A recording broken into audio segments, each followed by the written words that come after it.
So you have a buyer client who's actually being unreasonable in this market. Let's just say you have an offer accepted and you're through inspections, like all that stuff is good. And then you maybe start negotiating on some personal property items. So maybe the seller says, hey, we're willing to leave the jacuzzi tub or the hot tub in the back, right? And so, you're trying to help figure out what pricing for that.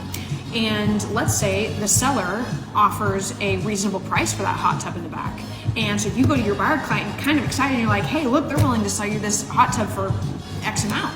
And the buyer says, no, I want you to counter them at half that or whatever, at some ridiculous price. And so you first panic and are like, crap, like my client's being an ass, and that's totally unreasonable, and I don't want to have to go back to the listing agent and do that.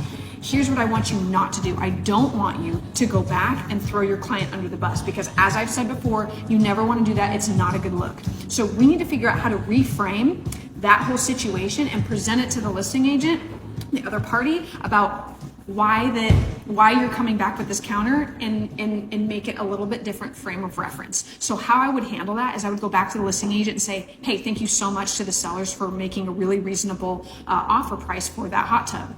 Unfortunately, the buyers at this time, their budget for that item is this much. So like I said, please thank the sellers for that. If this doesn't work, totally understand, but that's what they're willing to enable to purchase at this time. So let me know if that's something that the sellers are willing to do. That's how you're gonna handle it, so that you're not throwing anybody under the bus, you're keeping your integrity and doing the best for your client while also being respectful to the other side.